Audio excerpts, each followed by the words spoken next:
Assalamualaikum warahmatullahi wabarakatuh. Waalaikumsalam warahmatullahi wabarakatuh. Alhamdulillahi wa kafa.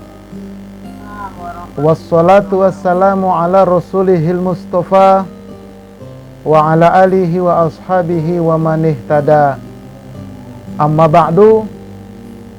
Semoga seluruh santri pesantren virtual Pondok Sholat dan keluarga senantiasa di dalam rindungan dan rahmat Allahu subhanahu wa ta'ala.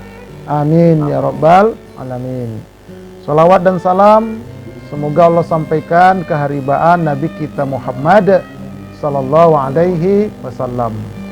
Seperti biasa, Majelis Studi Dakwah Terapan yang nama channelnya Ustadz Arifin Purba Official menyelenggarakan sebuah program, yaitu pesantren virtual Pondok Sholat. Dan sekarang ini kita berada pada tingkat dasar. Jadi tingkat dasar ini ada 12 pertemuan. Setelah ini nanti kita akan lanjut tingkat lanjutan, kurang lebih 30 pertemuan. Setelah itu nanti tingkat pemantapan, unlimited. Pokoknya nanti sampai sholat itu, sholat zahir, sholat batin, secara keseluruhan kita akan kaji dan bagaimana menerapkannya, insya Allah. Baik, para sahabat santri pesantren virtual Pondok Sholat yang dirahmati oleh Allah Subhanahu wa Ta'ala, yuk kita luruskan niat kita dulu. Jangan sampai bengkok niat kita. Kita luruskan supaya dapat pahala. Ini untuk para santri, nawaitu atlubul ilma ibtigha'a mardatillah. Aku niat menuntut ilmu, mencari keridhaan Allah. Walaupun lewat Zoom, ini menuntut ilmu. Malaikat turun ke rumah kita masing-masing. Oke. Kemudian untuk pengasuhnya, nawaitu ubalighul ilma ibtigha'a mardatillah. Aku niat menyampaikan ilmu, mencari keridhaan Allah. Nah, jadi santri berniat, pengasuh pun berniat. Insya Allah kita semua mendapatkan pahala dan ridho dari Allah Subhanahu wa Ta'ala. Ya, kayak santai kita ya di malam tahun baru ini. Yang belum punya minum, silakan ambil minum masing-masing ya. Ambil posisi enak masing-masing. Silakan ya. Baik.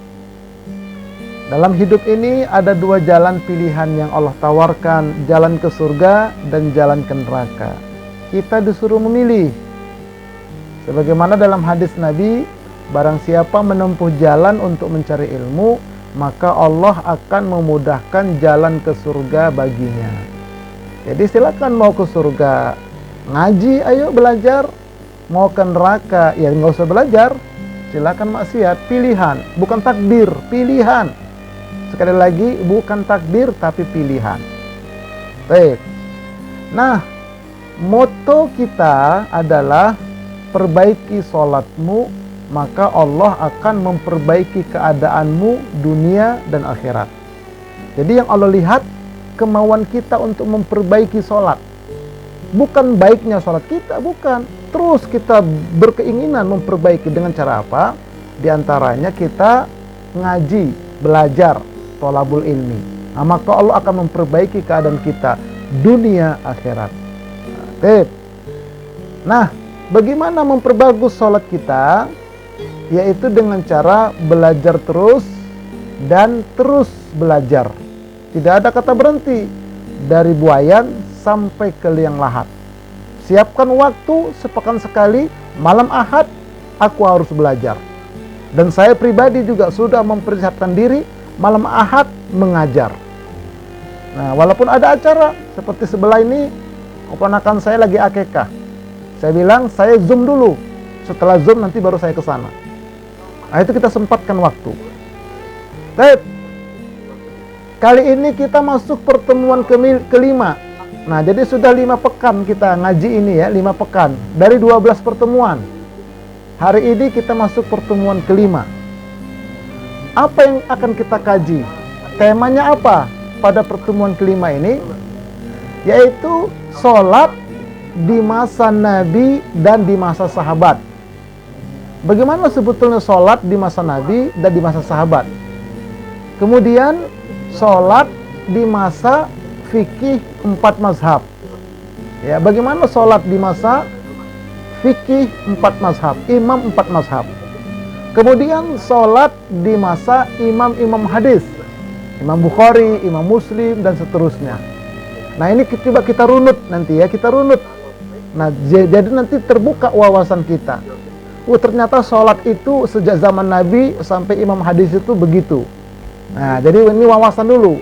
Jadi sebelum kita masuk ke dalam sholatnya itu, kita buka dulu cakrawala berpikir kita, agar kita tidak sempit dan tidak mudah menyalahkan orang lain.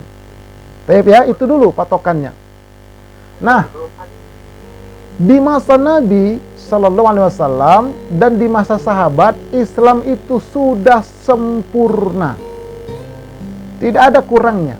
Kita lihat hadis An Umar ibn al-Khattab anna rajulan minal yahudi qala lahu ya amirul mu'minin ayatun fi kitabikum taqra'unaha law alaina ma'syaral yahudi nazalat latakhadna dzalikal yaum aidan. Qala ayu ayatin? Qala al yauma akmaltu lakum dinakum wa atmamtu alaikum ni'mati wa raditu lakumul islam madina. Qala Umar qad arafna dzalikal yaum wal makana alladzi nazalat fihi 'alan nabi sallallahu alaihi wasallam wa huwa qa'imun bi arafata yaum jumu'ah.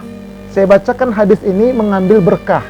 Jadi kita baca hadis, kita bacakan, disimak, itu mengambil berkah, tabarukan kepada Rasulullah SAW.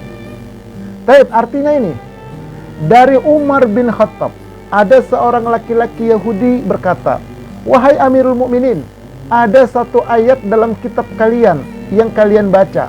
Seandainya ayat itu diturunkan kepada kami kaum Yahudi, tentulah kami jadikan hari diturunkannya itu sebagai hari raya.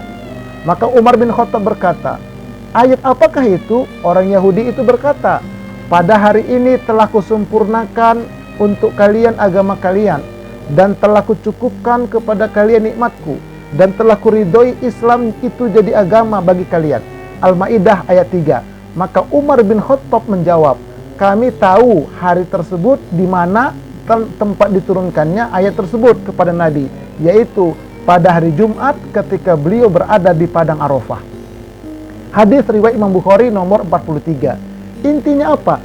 Orang Yahudi mendengar bahwa surah Al-Maidah ayat 3 itu turun, kata orang Yahudi, kalau ayat itu turun kepada kami jadikan ayat itu, hari itu menjadi hari raya bagi kami. Kenapa? Karena mereka menyadari betapa Islam itu sudah sempurna, sudah cukup, tidak ada yang tertinggal sedikit pun. Nah, itu harus kita yakini itu. Di zaman Nabi sudah sempurna ayat itu, Islam itu. Sehingga burung yang terbang, ikan di lautan, semua sudah dijelaskan. Masalah terdahulu, masalah akan datang, surga neraka, diterangkan sejelas-jelasnya oleh Rasulullah SAW lewat Al-Quran dan As-Sunnah. Nah, itu harus kita pahamkan dulu itu. Jangan ragu di situ. Baik. Kemudian Nabi mengajarkan sholat secara rinci. Faqala Abu Musa, ama ta'lamuna kaifa taquluna fi sholatikum? Inna Rasulullah sallallahu alaihi wasallam khatobana fabayyana lana sunnatana wa 'allamana sholatana. Artinya, Abu Musa al-Asy'ari berkata, sesungguhnya Rasulullah sallallahu alaihi wasallam pernah berkhutbah kepada kami, menjelaskan sunnah-sunnah kepada kami, dan mengajarkan cara sholat kepada kami dalam satu hadis yang panjang. Jadi semua gerakannya dari takbir sampai salam, bacaannya dan semuanya sudah dijelaskan secara rinci oleh Nabi. Tidak ada yang tertinggal satupun. Sempurna sudah. Tapi nanti di masa tabi'in, di masa imam yang 4, kok ada perbedaan? Nanti kita lihat di mana perbedaannya. Nah, padahal sudah jelas semua. Oke. Bahkan Nabi mencontohkan sholat. An Abi Sulaiman Maliki ibn al-Huwairisi faqala qala Rasulullah sallallahu alaihi wasallam wa sallu kama ra'aitumuni usolli. Artinya, dan sholatlah kalian sebagaimana kalian melihat aku sholat. Jadi Nabi contohkan, Nabi praktikkan di depan para sahabat. Begini loh sholat, begini loh, begini. Sholatlah kalian sebagaimana kalian melihat aku sholat. Jadi sudah sempurna sekali lagi. Di zaman Nabi sudah sempurna disaksikan dan diamalkan oleh para sahabat-sahabat Nabi. Makanya Nabi diwafatkan oleh Allah. Kalau belum sempurna, Nabi tidak akan diwafatkan oleh Allah. 23 tahun Rasulullah mendakwakan Islam, sempurna sudah. Nah, sholat tarawih di masa Umar bin Khattab.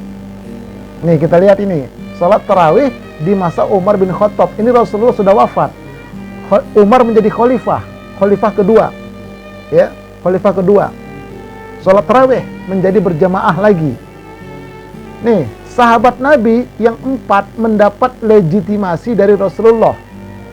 Al-Irbad ibni Sariyah yaqul qama fina Rasulullah sallallahu alaihi wasallam fa'alaikum bisunnati wa sunnatil khulafa'ir rasyidin al-mahdiyyin addu 'alaiha bin nawajiz wa iyyakum wal umur wal muhdatsat fa inna kulla bid'atin dolalah.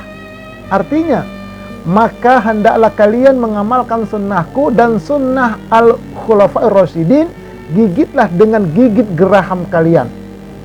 Jadi sahabat yang 4, Abu Bakar, Umar, Utsman, Ali, kalau mereka menetapkan satu hukum, satu perkara dalam Islam, itu bukan bid'ah, tapi sunnah. Kenapa? Karena mendapat legitimasi dari Nabi. Amalkanlah sunnahku dan sunnah al-khulafa'ur rasyidin. Tapi setelah sahabat, di bawahnya lagi nanti imam yang 4, nah itu bukan sunnah, itu nanti ijtihad. Tapi kalau sahabat yang 4, itu sunnah, bukan pelaku bid'ah. Sahabat yang 4, misalnya Utsman bin Affan membukukan Al-Quran, itu bukan bid'ah. Karena di zaman Nabi juga sudah dituliskan itu, cuman terpencar-pencar, lalu dirangkum oleh Utsman bin Affan, makanya dikenal dengan Mushaf Utsmani. Baik ya, begitu juga ini sholat sunnah ini kita lihat. Umar menunjuk Ubay bin Ka'ab sebagai imam, namun Umar mengerjakannya di rumah. Ini hadisnya kita lihat. An Abdurrahman ibni Abdul Qari annahu qala kharajtu ma'a Umar ibn al-Khattab radhiyallahu anhu lailatan fi Ramadan ilal masjidi fa idzan nasu auza'un mutafarriquna yusalli ar-rajulu li nafsihi wa yusalli ar-rajulu fa yusalli bi salatihi ar-rahtu. Faqala Umar inni ara law jama'tu haula'i ala qari'in wahidin lakana amsala. Thumma azama fajama'ahum ala Ubay ibn Ka'bin. Thumma kharajtu ma'ahu lailatan ukhra wan nasu yusalluna bi salati qari'ihim. Qala Umar ni'mal bid'ati hadhihi wallati yanamuna anha afdalu minallati yakumuna yuridu akhiral laili wa kana an-nasu yakumuna awwalahu. Artinya, dari Abdurrahman bin Abdul Qari bahwa dia berkata, aku keluar bersama Umar bin Khattab pada malam Ramadan menuju masjid. Ternyata orang-orang sholat berkelompok-kelompok secara terpisah-pisah. Ada yang sholat sendiri, ada yang sholat bersama diikutin oleh makmum yang jumlahnya kurang dari 10 orang. Maka Umar berkata, aku pikir seandainya mereka semua sholat berjamaah dengan dipimpin satu orang imam, itu lebih baik, kata Umar. Kemudian Ubay memantapkan keinginannya itu, lalu mengumpulkan mereka dalam satu jamaah yang dipimpin oleh Ubay bin Ka'ab sebagai imam. Kemudian aku keluar lagi bersama pada malam yang lain, dan ternyata orang-orang sholat dalam satu jamaah dengan dipimpin seorang imam. Lalu Umar berkata, sebaik-baik bid'ah adalah ini, dan mereka yang tidur terlebih dahulu adalah lebih baik daripada yang sholat awal malam, yang ia maksudkan untuk mendirikan sholat di akhir malam, sedangkan orang-orang secara umum melakukan sholat pada awal malam. Jadi awalnya sholat tarawih ini berjamaah pertama kali tahun kedua hijrah. Habis sholat isya, Nabi tidak pulang, Nabi sholat ba'diyah di masjid. Setelah itu Nabi berdiri, mangkoma Ramadan imanan wahtisaban, siapa menegakkan malam Ramadan dengan penuh iman dan pengharapan, diampunkan dosa yang telah lalu. Sahabat bertanya, bagaimana caranya Rasul? Ikutin aku. Maka sholatlah Qiyamul Ramadan pada awal itu. Banyak orang yang ikut. Malam kedua makin banyak. Malam ketiga habis sholat isya Nabi pulang seperti biasa, ba'diyah di rumah. Tertunggu-tunggu orang. Akhirnya besok pagi habis sholat subuh ditanya, kenapa engkau tidak keluar ya Rasul? Aku takut diwajibkan nanti sholat qiyamul Ramadan untuk kalian. Nah, sejak itulah akhirnya tahun berikutnya sholat masing-masing, sendiri-sendiri. Rasulullah wafat, digantikan Abu Bakar 2 tahun, begitu. Nah, pada masa Umar lah ketika tahun ke-6, kurang lebih itu, tahun ke-6 Umar jadi khalifah dari 10 tahun. Nah, dilihatnya lah orang berkelompok-kelompok, lalu diangkatlah Ubay bin Ka'ab. Kenapa berjamaah lagi wahai Umar? Dulu kan pernah berjamaah, tapi cuma 2 malam. Nabi takut nanti diwajibkan. Nabi sudah tidak ada, maka amalkanlah ini sebagai sunnah. Makanya kata Umar di sini, inilah selezat-lezat bid'ah. Artinya apa bid'ah? Menghidupkan yang dulu pernah ada, dihidupkan lagi. Itu namanya bid'ah, kata para alim ulama di situ. Jadi Umar bukan pelaku bid'ah karena mendapatkan legitimasi dari Rasulullah SAW. Namun Umar, dia sholatnya malam, dia tidak ikut jamaah, dia di akhir malam, dia tidur dulu. Itu yang paling afdol, kata Umar. Baik, ini hadis Imam Bukhari nomor 1871. Oke, ini sholat di masa sahabat, ya, Umar, Khulafaur Rasyidin. Nah, kemudian fase munculnya 4 mazhab. Setelah sahabat yang 4 itu meninggal, baru muncullah ini 4 mazhab. Ya, 4 mazhab. Mari kita lihat sekarang. Kandungan agama Islam itu ada 4 dia, garis besarnya. Disebutkan dalam hadis riwayat Imam Muslim. Yang pertama al-Islam, yang kedua al-iman, yang ketiga al-ihsan, yang keempat tanda-tanda kiamat. Ini namanya hadisnya hadis Jibril. Datang malaikat Jibril berupa manusia, laki-laki Arab, ke Masjid Nabawi, langsung dia menyandarkan kedua lututnya kepada kedua lutut Nabi. Kata malaikat Jibril, "Fa'akhbirni anil Islam." Apa itu Islam Muhammad? Rasulullah menjawab, Islam itu rukunnya 5. Kemudian iman itu rukunnya 6. Ihsan itu rukunnya 2. Tanda-tanda kiamat ada tanda kecil, ada tanda besar. Rukun Islam yang 5 itu adalah ini dia, syahadatain, salat, saum, zakat, haji. Rukun iman yang 6 itu iman kepada Allah, sampai terakhir iman kepada takdir baik, takdir buruk. Rukun ihsan itu merasa melihat Allah dan merasa dilihat Allah. Nah, kemudian dari rukun Islam yang 5 itu baru lahir ilmu fikih 4 mazhab. Jadi lahirnya 4 mazhab ini setelah sahabat-sahabat meninggal. Ya, sahabat-sahabat yang 4 itu meninggal, baru lahir ilmu mazhab ini, ilmu fikih. Jadi ilmu fikih itu nggak ada di zaman Nabi, nggak ada. Ya. Nah, kemudian dari rukun iman itu lahirlah ilmu akidah dan ilmu tauhid. Di zaman Nabi tidak ada ilmu akidah, tidak ada ilmu tauhid, yang ada al-iman. Nah, kemudian di zaman Nabi yang ada al-ihsan. Kemudian pada masa belakangan lahirlah ilmu tasawuf atau ilmu qalbu. Nah, jadi ilmu tasawuf itu lahirnya jauh setelah sahabat, metodologi saja. Kalau ada orang yang alergi dengan ilmu tasawuf, ya tidak usah pakai tasawuf. Tapi jangan mencaci maki, nggak boleh, kotor nanti jiwa kita. Nah, itu metodologi ya. Jadi ilmu tasawuf, ilmu akidah, ilmu tauhid, ilmu fikih, ilmu tafsir, itu semua metodologi. Di zaman Nabi nggak ada. Boleh bagi ulama. Ya, ulama tertentu yang memang mereka mendalami di bidang itu. Nah, kemudian baru nanti kajian akhir zaman. Jadi kita ini melihat lahirnya ilmu fikih 4 mazhab. Karena kita terkait dengan sholat. Ini akan kita lebih dalami. Ini petanya ya, ini kandungan Islam itu ini. 4 ini, kandungan agama Islam. Kalau kita ngaji kemana-mana, coba lihat yang mana yang sedang saya kaji. Begitu. Supaya nanti kita menjadi muslimnya muslim yang kafah.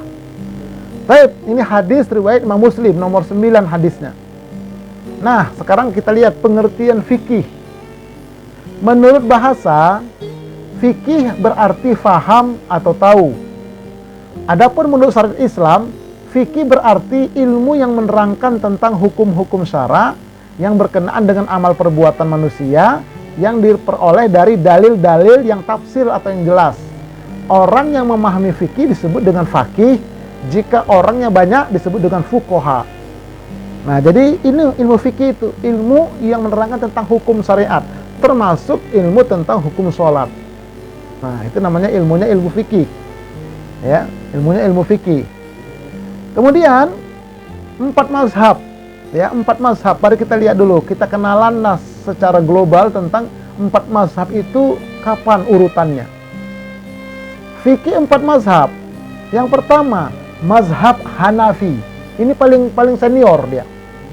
Yaitu nama aslinya Abu Hanifah, orang yang lurus. Nama gelarnya Abu Hanifah, orang yang lurus. Namanya Nu'man bin Sabit. Lahir tahun 80 Hijriah, meninggal 150 Hijriah di Baghdad atau Irak. Nah, ini imam mazhab yang paling senior. Yang paling senior. Lahir 80, meninggal 150. Yang menjadi pedoman dalam menetapkan hukum pertama Al-Quran. Yang kedua sunnah Nabi SAW. Yang ketiga ijma' sahabat Nabi. Dia cari itu. Yang keempat qiyas. Yang kelima istihsan, mengambil yang terbaik. Yang keenam ijma' dan uruf, kebiasaan baik atau di satu tempat. Nah, itulah sumber hukum yang dipakai oleh mazhab Hanafi, Imam Hanafi. Oke, jadi yang paling pokok pangkal adalah Quran dan Sunnah. Itu yang paling pokok pangkal. Oke ya. Nah, kemudian yang kedua adalah mazhab Maliki. Namanya Malik bin Anas bin Abu Amir. Lahir tahun 93 Hijriah, meninggal tahun 179 Hijriah di Madinah. Nah, Imam Malik ini di Madinah. Jadi namanya Malik bin Anas. Ya, Malik bin Anas. Oke, yang menjadi pedoman dalam menetapkan hukum adalah Al-Quran, Sunnah Nabi, amal penduduk Madinah, dan qiyas. Tuh. Jadi karena Imam Malik ini tinggal di Madinah, jadi penduduk Madinah amalnya bagaimana, itu yang menjadi sumber hukum. Oke ya. Kalau qiyas ini seperti kalau di sana itu berzakat fitri atau fitrah pakai gandum, pakai korma. Nah, kalau di negara lain pakai makanan pokok setempat. Seperti kita di Indonesia adalah beras. Dikiaskan dia dengan korma dengan beras. Kenapa? Karena sama-sama makanan pokok. Ini mazhab yang kedua. Oke. Mazhab yang ketiga, ya, adalah mazhab Syafi'i. Muhammad bin Idris Asy-Syafi'i, lahir 150 Hijriah, meninggal 203 Hijriah. Lahirnya di Gaza, Palestina, menetap di Makkah dan meninggal di Mesir. Pernah juga ke Irak. Dalam penetapan hukum Islam, Imam Syafi'i menggunakan 1. Al-Quran, 2. Sunnah Nabi, yang ketiga ijma', yang keempat qiyas. Nah, jadi 4 ini dasarnya Imam Syafi'i menetapkan hukum. Ya, ini. Kemudian yang keempat adalah mazhab Hambali. Abu Abdullah Ahmad bin Hambal. Lahir 164 Hijriah, meninggal 241 Hijriah di Mirwa, Baghdad, Irak. Dalam menetapkan hukum Islam, 1. An-nusus, jamak dari nas, yaitu Al-Quran dan Sunnah Nabi. Disingkat dengan An-nusus, gitu ya. Nas maksudnya, nas Al-Quran dan nas hadis Nabi. Yang kedua, ijma' para ulama. Yang ketiga, fatwa sahabat. Yang keempat, hadis mursal atau hadis dhaif yang didukung oleh qiyas dan tidak bertentangan dengan ijma'. Yang kelima, apabila dalam keempat dalil di atas tidak dijumpai, akan digunakan qiyas. Nah, inilah mazhab Imam Hambali, ya, dalam menetapkan hukum. Jadi intinya semua imam mazhab ini berdasarkan kepada Quran dan Sunnah. Itu yang paling pokok. Tapi ingat, sunnah yang mereka peroleh itu tidak sama jumlahnya. Karena masing-masing mereka itu mendapatkan periwayatan dari guru-guru mereka dan mereka terbatas. Belum ada internet waktu itu. Belum ada software untuk kutubut tis'ah, belum ada. Buku cuma 1 yang mereka miliki, itu buku mereka. Imam Syafi'i punya buku 1, Imam Maliki punya buku 1. Dia bayar tukang tulis, dia beli kertas mahal, dia beli tinta mahal, dia bayar juru tulis mahal. Makanya semua imam yang 4 ini menulis, inilah ijtihad saya. Kalau ijtihad saya ini bertentangan dengan hadis yang sahih, yang saya belum dapat, belum sampai, maka buanglah buku saya ini ke tembok, lemparkan ke tembok jauh-jauh. saya ikut hadis yang sahih itu. Itu semua imam yang 4 jujur, mereka mengakui banyak hadis yang belum sampai kepada mereka. Nah, ini kita harus paham dulu ini. Ya, harus paham dulu kita. Nah, kemudian pertanyaannya, apa itu mazhab? Menurut para ulama, yang dinamakan mazhab adalah metode atau manhaj yang dibentuk setelah melalui pemikiran dan penelitian. Kemudian orang yang menjalaninya menjadikannya sebagai pedoman yang jelas. Batasan-batasannya, bagian-bagiannya dibangun di atas prinsip-prinsip dan kaidah-kaidah. Jadi metode, mazhab itu adalah metode, cara menetapkan sebuah hukum, yang mana yang menetapkan ini adalah orang yang betul-betul kompeten di bidangnya, yang hafal Quran, hafal ribuan hadis, paham bahasa Arab dan seterusnya lah, baru dikatakan sebagai orang yang bisa membuat sebuah mazhab, sebuah metode. Baik. Nah, pertanyaan lagi, haruskah setiap muslim bermazhab? Di sini nih masalahnya ini. Haruskah setiap muslim bermazhab? Nah, ada 2 pendapat. Yang pertama, wajib bagi orang awam bermazhab. Namun tidak boleh fanatik buta atau fanatik hanya pada satu mazhab tertentu dan menganggap orang lain yang di luar mazhabnya sesat. Nah, itu nggak boleh. Silakan memilih satu mazhab, yang 4 itu, tapi tidak boleh mengatakan mazhab kuli yang paling benar, yang lain sesat. Nah, itu tidak boleh. Makanya Imam Al-Asy'ari, ya, Imam Al-Asy'ari, pendiri Nahdlatul Ulama, mengatakan 4 yang mazhab itu adalah Ahlus Sunnah wal Jamaah. Cuman kami lebih cenderung kepada pendapat mazhab Imam Syafi'i. Nah, itu kan gentleman begitu. Silakan cenderungnya yang kemana. Jangan menyalahkan yang lain. Ini pendapat pertama. Pendapat kedua mengatakan tidak wajib bagi orang yang sudah sampai pada level mujtahid ataupun belum mujtahid dia, tapi ada yang membimbingnya. Nggak wajib, kata mereka. Nah, ini jadi 2 pendapat ya, 2 pendapat tentang haruskah tetap kita muslim bermazhab. Baik. Bolehkah pindah-pindah mazhab? Nah, terutama terkait dengan sholat, boleh apa enggak? Nih, mayoritas ulama mengatakan boleh asalkan dalam kondisi darurat dan untuk mengambil maslahat yang lebih besar. Nah, dilihat dulu kondisinya. Oke, ya kita lihat.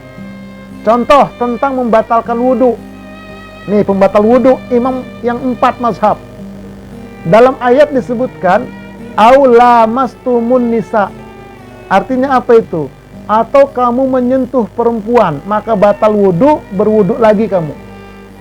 Laki-laki menyentuh perempuan, perempuan menyentuh laki-laki yang sudah dewasa, ya, dan halal nikah. Batal, itu kalimat firmannya begitu. Nah, kemudian Imam Hanafi mengatakan tidak batal wudhu walaupun bersentuhan laki perempuan. Nggak batal. Kenapa nggak batal? Karena menyentuh di situ maksudnya bersetubuh, bukan menyentuh biasa. Kata Imam Hanafi. Apa dalilnya? Dikaitkan dengan ayat lain. Ketika Siti Maryam didatangi malaikat Jibril, nanti kau akan punya anak. Apa kata Siti Maryam? Bagaimana mungkin aku punya anak? Aku tidak pernah disentuh oleh manusia. Nggak mungkin, karena Siti Maryam ini di dalam mihrab dia. Ya, di dalam mihrab Masjid Aqsa ketika itu. Nggak pernah disentuh orang. Bagaimana aku bisa hamil? Jadi menyentuh di situ bersetubuh maksudnya, bukan menyentuh senggolan, bukan. Nah, itu dasarnya Imam Hanafi. Nggak batal. Karena Nabi pernah berwudu, mencium Aisyah keningnya, langsung Nabi berangkat ke masjid, Nabi sholat, tidak berwudu lagi. Ada hadisnya. Itu pendapat Imam Hanafi. Imam Maliki mengatakan wudunya batal, tapi kalau ada syahwat. Suami istri ini udah berwudu masing-masing, ada syahwat suami menyentuh istri, batal. Kulit sama kulit ya. Kalau terhalang dengan pakaian, enggak batal dia. Ini kepesan itu kulit sama kulit. Ada syahwat syaratnya, batal, kata Imam Maliki. Nah, karena dia ada syahwat. Itu ijtihad Imam Malik. Kemudian yang ketiga, Imam Syafi'i. Bersentuh kulit laki perempuan yang sudah dewasa dan halal nikah, tidak ada penghalang, batal wudunya, mutlak batal menurut Imam Syafi'i. Nah, menurut Imam Hambali tidak batal sebagaimana Hanafi. Nah, ini kan ada 3 pendapat besar di sini. Yang pertama mengatakan tidak batal, yang kedua mengatakan batal, yang ketiga mengatakan batal kalau ada syahwat. Nah, disinilah ini kita boleh pindah mazhab. Maksudnya bagaimana? Ketika kita sedang tawaf bersama istri, kalau kita berpegangan kepada Imam Syafi'i, maka kita tidak bisa memegang istri terlepas, maka bisa hilang. Atau kita bersentuhan dengan orang lain ketika tawaf. Wah, ini saya kalau kesentuh batal ini Imam Syafi'i. Cepat-cepat kita niat, saya mengikuti Imam Hanafi, saya mengikuti Imam Hambali. Udah begitu niatnya sudah. Karena nggak batal, karena darurat dia. Nah, disitulah maksudnya gitu, boleh kita berpindah mazhab kalau dalam kondisi darurat dan mengambil maslahat yang lebih besar. Kalau kita paham tentang hal ini, enak sebetulnya. Enak sekali. Nah, urutan kehidupan para imam hadis sekarang. Ya, kita lihat. Imam Hanafi ini sebagai imam fikih, juga dia sebagai periwayat hadis. Tadi ya, Imam Maliki juga sebagai periwayat hadis, cuman dia lebih terkenal fikihnya. Imam Syafi'i juga periwayat hadis, Imam Hambali juga periwayat hadis. Tapi mereka berempat lebih terkenal dengan fikihnya. Nah, kalau Imam Bukhari, dia mengikuti mazhab Syafi'i. Nah, dia ini khusus di hadis, hafalannya banyak sekali tentang hadis. Lahir tahun 194, meninggal 256. Kemudian Imam Muslim lahir 206, meninggal 261. Imam Abu Dawud lahir 202, meninggal 275. Imam At-Tirmizi lahir 209, meninggal 279. Imam An-Nasai lahir 215, meninggal 303. Imam Ibnu Majah lahir 29, meninggal 273. Inilah kira-kira urutan imam-imam hadis itu. Tapi yang kita sering kenal dari Bukhari sampai kepada Ibnu Majah, yang 4 ke atas itu lebih dikenal adalah imam fikih, ya, fikih 4 mazhab. Nah, baik. Nah, jadi di masa imam-imam ini mereka meliwatkan hadis banyak sekali hadis-hadis, ya, selain yang mereka dapatkan dari imam yang 4 itu. Karena mereka ini merantau kemana-mana mencari, ya, sahabat Nabi itu terpencar sahabat Nabi itu yang dapat dari Nabi, mereka terpencar mengajarkan kemana-mana. Baik. Nah, lalu bagaimana kita cara mengamalkan ajaran Islam itu, ya, terutama terkait dengan sholat. Pertama, merujuklah kepada Quran dan hadis. Ini ayatnya. Ini terjemahannya. Wahai orang-orang yang beriman, taatlah kepada Allah dan taatlah kepada Rasul-Nya dan ulil amri di antara kamu. Kemudian jika kamu berlainan pendapat tentang sesuatu, maka kembalikanlah kepada Allah Al-Quran, kepada Rasul Sunnahnya. Ingat, berbeda pendapat dikembalikan kepada Quran dan Sunnah, bukan dikembalikan kepada ulil amri, bukan dikembalikan kepada mazhab, bukan dikembalikan kepada tokoh, tidak, tapi kepada Quran dan Sunnah. Sebagaimana imam mazhab tadi. Ada nggak dalil Quran Sunnahnya? Kalau pendapat imam ini pakai Quran Sunnah nggak begitu? Jika kamu betul-betul beriman kepada Allah dan hari kemudian, yang demikian itu lebih utama bagimu dan lebih baik akibatnya. Nah, dalam beragama ini pertama, kita harus merujuk kepada Quran dan Sunnah. Satu. Yang kedua, mengikuti sahabat, tabi'ut tabi'in dan seterusnya dalam memahami dan mengamalkan Quran dan Sunnah. Orang-orang yang terdahulu, lagi yang pertama-tama masuk Islam di antara orang-orang muhajirin dan ansar, dan orang-orang yang mengikuti mereka dengan baik, Allah ridho kepada mereka, dan mereka pun ridho kepada Allah. Allah menyediakan bagi mereka surga-surga yang mengalir sungai-sungai di bawahnya. Mereka kekal di dalamnya selama-lamanya. Itulah kemenangan yang besar. Nah, jadi Quran dan Sunnah itu bagaimana sahabat-sahabat mengamalkannya, bagaimana para tabi'in, terus sampai ke bawah. Nah, kita merunut ke atas. Nah, jadi misalnya tadi Quran ini, bagaimana penurut imam yang 4 tentang ayat ini? Seperti membatalkan wudhu tadi. Bagaimana menurut imam yang 4, menurut imam hadis tentang ayat ini, tentang hadis ini? Jangan kita tafsirkan sendiri, nggak boleh. Quran langsung kita tafsir sendiri, tidak boleh. Kita siapa kita? Apalagi siapa saya? Iya. Tapi kerangkanya begitu. Qurannya ini. Nah, bagaimana menurut imamnya 4? Kan banyak buku-bukunya. Ada buku-bukunya. Bagaimana menurut imam di bawahnya? Bagaimana tabi'in? Nah, maka Allah ridho. Kalau beragama kita begitu. Nggak boleh kita langsung ngambil Quran hadis, kita tafsirin sendiri, itu sesat. Karena kita belum cukup ke sana ilmunya. Sudah diterangkan oleh ulama-ulama terdulu, udah jelas semua ada. Cuman karena kita ini tidak mengkaji, jadi kita nggak paham. Nah, ini cara beragama. Yang kedua ya, mengikuti sahabat, tabi'in, tabi'ut tabi'in, dan seterusnya dalam memahami Quran dan sunnah. Nggak boleh kita pahami sendiri. 2. Yang ketiga, ya gambarnya seperti ini. Al-Quran dan sunnah Nabi. Kemudian dipahami dan diamalkan oleh sahabat. Kemudian dipahami dan diamalkan oleh tabi'in, imam yang 4. Kemudian dipahami dan diamalkan oleh imam tabi'ut tabi'in, itu imam hadis, dan seterusnya. Begitu caranya kita beragama. Aman kita, insya Allah. Nggak boleh ditafsirkan sendiri. Sekali lagi, tidak boleh ditafsirkan sendiri. Tapi yang perlu kita catat, kalau ada dia katanya ustadz, kiai, mana dalilnya? Tunjukkan dulu dalilnya, bilang.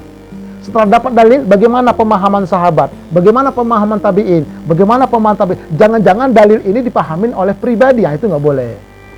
Tidak boleh. Jadi kita harus merujuk. Jadi namanya ilmu kita itu bersanad ke atas. Kalau nggak tahu, bertanya kita kepada yang tahu. Oke. Nah, toleransi dalam perbedaan. Ini sikap kita. Pertama, antara yang kunut dan tidak kunut pada salat subuh. Imam Syafi'i berijtihad kunut. Imam Maliki cuman berdiri aja, nggak usah baca. Imam yang lain nggak usah pakai kunut. Toleransi. Yang pakai kunut benar, yang tidak pakai kunut benar, yang salah yang tidak sholat subuh. Nah, begitu toleransi kita. Oke, yang kedua, bacaan basmalah dijaharkan dan disirkan. Kalau Imam Syafi'i, bacaan basmalahnya itu dijaharkan dia. Tapi kalau Imam Hambali, Imam Maliki sama sekali nggak baca basmalah. Nanti kita ketemu nanti dalam kajian. Nah, kalau Imam Hambali seperti di Mekah, Alhamdulillahirabbil alamin, nggak kedengaran basmalahnya. Toleransi kita di situ. Oke. Nah, kemudian 3, menggerakkan dan menggerak-gerakkan ujung jari telunjuk pada saat tasyahud. Ini semua pakai dalil ya, ada hadisnya. Cuman imam yang 4 itu dalam mengintervensi, ya, menginterpretasi Al-Quran dan hadis itu, ijtihad mereka berbeda dalam memahami, dalam menyimpulkan Quran dan hadis. Mereka pakai Quran hadis, cuman menyimpulkannya berbeda mereka. Menggerakkan, ketika Imam Syafi'i asyhadu an la ilaha illallah. Kalau Imam Malik, ya, kalau Imam Hambali begini dari awal. Kalau Imam Malik begini, nah, digodek-godek. Semuanya ada hadisnya. Nanti kita ketemu nanti, ada hadisnya. Nah, cuman masing-masing imam, aku lebih cenderung yang kuat, ini yang lebih soheh. Kalau aku yang ini, kata imam yang masing-masing itu. Lalu kita bagaimana? Kita amalkan semua. Terkadang kita begini, terkadang begini, terkadang begini. Kenapa Ustadz? Menghidupkan sunnah Nabi. Nah, itu niatnya. Karena sunnah Nabi itu macam-macam. Ada hadisnya. Jangan kita matikan yang lain. Kita mengamalkan yang ini, tapi matikan yang lain. Nggak boleh. Kita hidupkan semua. Bukan tidak istiqomah. Kita istiqomah mengamalkan sunnah Nabi. Cuman, ya, kita ganti-ganti dia. Oke, itu ya. Kemudian yang keempat, meletakkan tangan di dada dan meluruskannya saat bangkit dari ruku. Sami Allahu liman hamidah. Ada yang sedekap lagi, ada yang lurus. Itu dua-duanya ada hadisnya. Nah, toleransi kita, silakan. Yang salah itu sami Allahu liman hamidah, goyang-goyang dia, itu batal. Batal itu. Nanti kita akan ketemu pada babnya nanti insya Allah. Nah, yang kelima, turun sujud, lutut dulu atau dengkul dulu. Nah, ini sudah kita kaji kemarin. Boleh dengkul dulu, boleh tangan dulu, ya, boleh.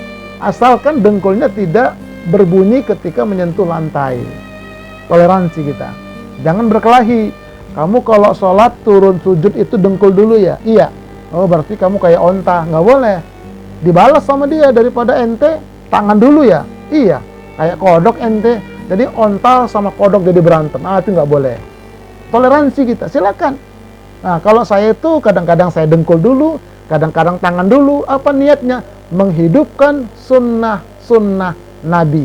Karena dua-duanya ada hadisnya. Yang tidak boleh itu berbunyi. Cakep begitu beragama. Oke, ini sahabat-sahabat sekalian. Nah, ini semuanya ada insya Allah di buku panduan kita, buku bacaan sholat. Nanti kita ini pentingnya buku ini nanti ketika menerjemahkan bacaan sholat kata per kata. Ini pentingnya nanti. Sama gerakan-gerakan sholat. Nah, kalau yang pendahulu-pendahulu ini ya boleh didengarkan saja. Tapi nanti ketika kita menerjemahkan, ini sangat penting. Baik, hamba-hamba Allah, sahabat-sahabat santri pesantren Purtiwa Pondok Salat yang dirahmati oleh Allah Subhanahu wa taala. Insyaallah kita akan bersambung pada pertemuan ke-6 yang akan datang. Nah, kita nanti akan masuk ya. Mulai nanti kita masuk kepada sholat itu sendiri. Ini kerangkanya sudah kita sampaikan. Kita akan ketemu pada pertemuan ke-6 insyaallah. Nah, semoga bermanfaat. Nanti kita akan adakan diskusi sedikit. Dan saya tutup dulu dengan Assalamualaikum warahmatullahi wabarakatuh.